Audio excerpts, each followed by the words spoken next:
The Butcher's Due by Max.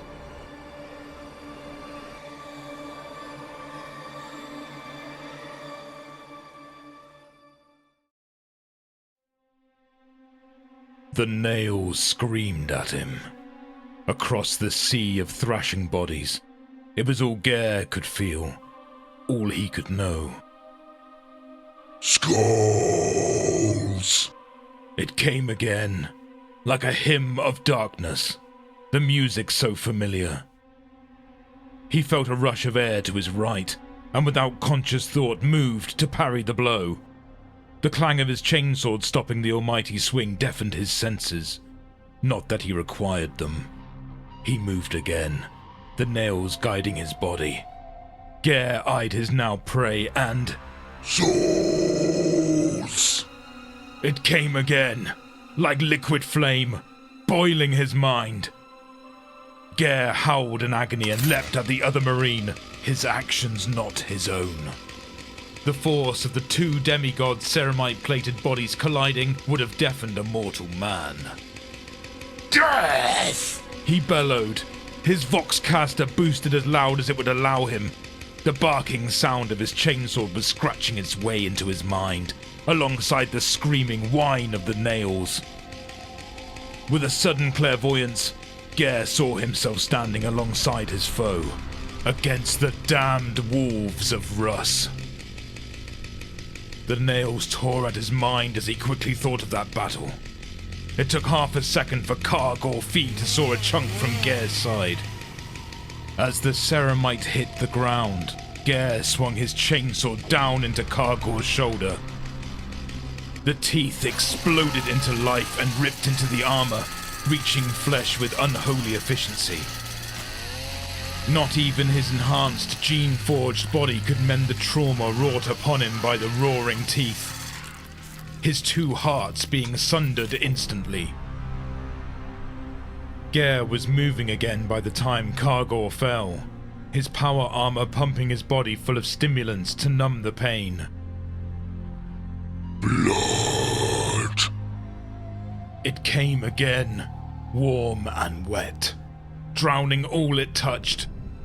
Still he moved, the battle throbbing wherever he stepped. He passed through a ruined room, its walls blown open, exposing it to the chaos outside. Numerous corpses of fallen World Eaters lay there, covered in coalescing globules of dark Astartes blood. Gare began to salivate. He heard a broken voice add to the echo in his head, and realized his Vox squad link had crackled into life. The Primarch has given us a glorious slaughter on this day, has he not, brothers? He has. I have bled many. Gare was almost surprised at his ability to form a sentence. Too many times had the nails robbed him of this most simple feat. Do you feel it too, brother? He babbled on. The roar, the beating of the drums. He hadn't realized he had started yelling. I too. I hear it all. Beating at my skull! The chorus of replies was pitiful. Not that Gare cared. Get a hold of yourself. Shut up, dog!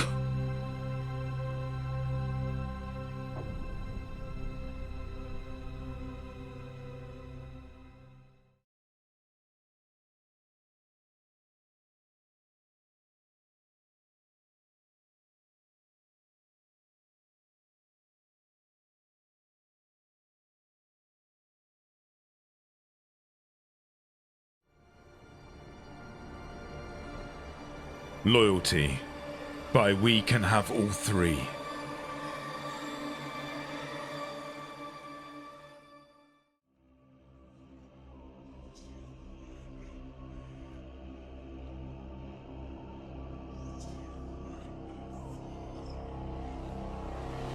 Blood runs down mailed fists, over sword guard, dripping down in thick drooling streams. It stains sundered armor. It rains on a face twitching in the last throes of death, hands reaching and grasping for their slayer. Neural pathways burn out as the pain engine throws a final tantrum, a frenzied hammering and shredding of all that remained. Does the machine live on beyond the flesh? Will it, if he turns his back, tear itself from the skull and find another host? He brings a ceramite-shot boot down and pulps bone, blood, and the parasite clinging to a brother's brain. There is no sense of satisfaction, no glow of victory, no triumph over a worthy opponent. He feels only the bleak necessity of the breaking of chains and freeing of slaves. Does Angron know what has become of his sons? He must. This change is not a recent one. The wrong angled symbols carved into their plate, the horned masks, the chanting and insanity and lust for blood. It goes far beyond mortal affliction. True self-destruction takes time, and malice, and madness. What could consume one who has eaten worlds? Only something that devours from the inside. A fever with fangs. The better question then, does the Primarch care? Does he mourn the fate of his wayward, his lost, his damned? No. Without question. No. A hand lifts to touch marks carved on the battered helm. Fingertips trace the amateur incisions. 8, 9, 3. The 893rd, as Imperial cartographers dubbed their expeditionary fleet. Cast away from the bloodied body of the Warhounds, a toothless axe, a useless weapon, the weakest, the frailest, those unworthy of being honored with the nails. Always undermanned, always lacking the equipment, always operating without support. They were sent away to die, in shame and silence. Audacity kept them alive.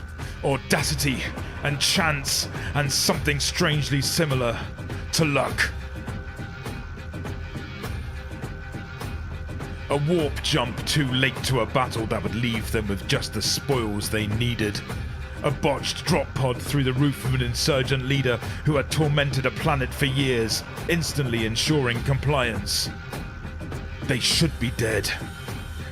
Every one of them. Instead they roamed, they reaved, they begged, borrowed, and stole what it took to keep one step ahead of destruction. Death meant defeat. It proved an inherent unworthiness.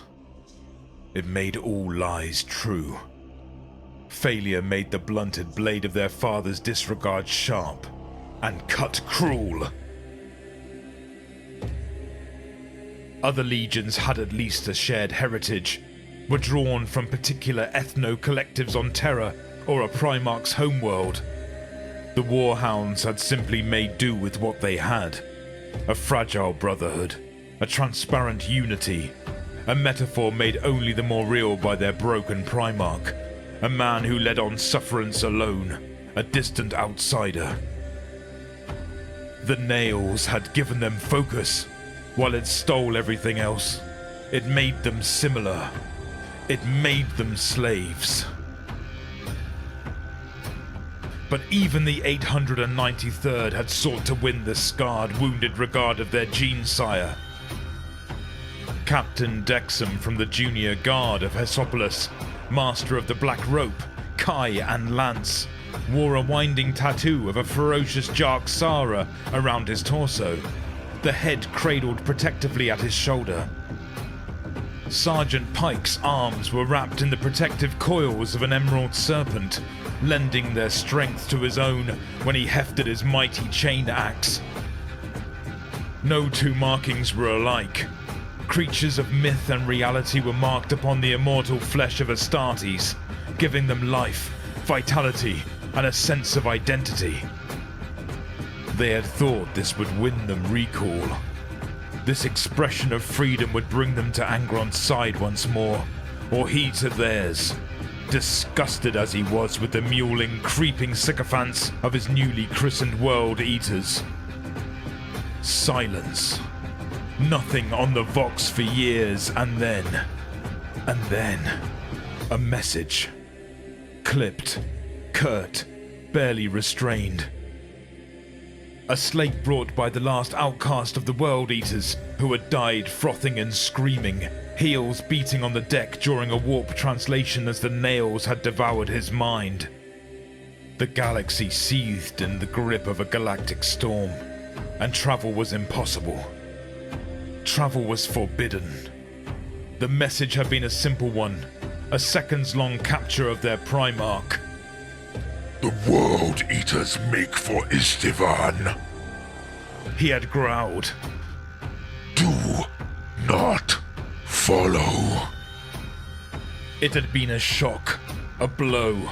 The 893rd had been formally denied a place beside their father. Their exile was ratified. Their oaths had been sworn in vain. Chance had turned sour. Dreams had been bad, though none would admit to them. A great crimson being on a brass throne, surrounded by uncountable skulls, roaring in anger, demanding their obedience. Warp travel had become nearly impossible. For years they had been trapped in sublight on the fringes, trading with similarly becalmed Imperial Army contingents, making planetfall to deal with particular issues the Great Storm had engendered. They became entwined with the local systems, but not bound. Never bound. The storm broke, and in its breaking, it granted those with the ability a final vision. A great red beast, chained and in pain, raging against all things. The ways of the warp are insidious, and abound with trickery, but the astropaths remained adamant. The Primarch had been wounded, perhaps mortally so, in a dire contest. Loyalty is a thing that cannot be bought. It cannot be made and handed out like bolter or power armor. It cannot even be forged into the gene codes or force-fed in an indoctrination tank. It must be freely given and received. Loyalty withstands any blow. It is immortal, irrefutable, unbreakable. Only the vessel who bears it is fallible. The 893rd charted a course as soon as they were able. The journey was a difficult one. Berserk members of the Legion had fouled their path at every turn, had sought to bar their passage, to claim their skulls as trophies. Their bodies were balked beyond reason, twisted by dark powers and darker biomancy. They had become avatars of the sickness that had infected the World Eaters. Destroying them was not a battle. It was an excision. It was chem-therapy. As they themselves had been cut away for their weakness, they cut into the raw, bloody truth of their Legion. And now, he lifts his head, free from the reverie of memory. None are left to challenge his passage. Something screams and howls in the Conqueror's supernatural depths. The walls bleed black, and ribbed flesh crunches underfoot. Great roomy eyes, yellow and mad, blink as he passes beneath. He has made himself immune to the horror, to the slithering madness, to the runes and markings and impossible beings that cleave to the shadows and claw at his mind. Why? What compels him? The needs of the Father. Loyalty. To the end.